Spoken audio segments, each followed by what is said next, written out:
तो जी नाज़रीन, जैसे कि आज का हमारा मौजू ये था कि हम पाकिस्तानियों से कुछ देसी टोटके लेते और पूछते हैं कि इनके पास किस तरह के टोटके मौजूद है। तो हमारे कोई शख्स मौजूद है, उनसे बात करते हैं। अस्सलाम वालेकुम। वालेकुम सलाम। सर आपका नाम? फैसल नवीद। कैसे हैं आप? अल्लाह पाक का साथ। सर कहते हैं पाकिस्तानियों के पास कुछ हो ना हो, टोटके बहुत होते हैं।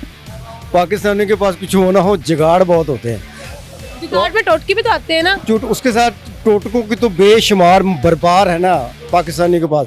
ये उम्र के किसी हिस्से में भी चले जाएं, सियासत में हो, जो किसी भी शोबे हा के अंदर हो, ये टोटके और अपनी असलाहियात को यूज़ करते रहते हैं। अच्छा सर, ये बताएं, अगर किसी का कद छोटा और वो बंदा कहते हैं मेरा कद लंबा हो जाए, मैं 4 लोगों में खरा नजर आऊँ, तो वो बंदा क्या करे, किस तरह कद लंबा करे? कुछ देसी टोटका बताएं।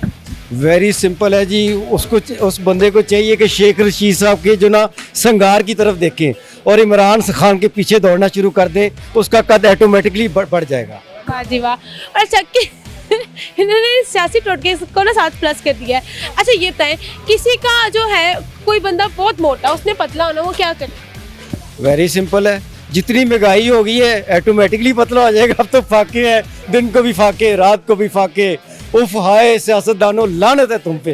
अच्छा, कोई बंदा पतला है, उसने मोटा होना, वो बेचारा क्या करे?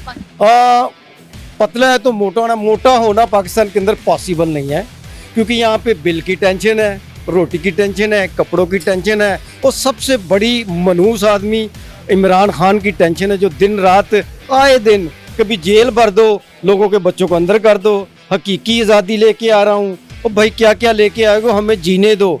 तुमने मुल्क को उस जगह पे ले गए हो जहाँ पे पतला आदमी मोटा नहीं हो सकता, बल्कि सोच सोच के मर सकता है।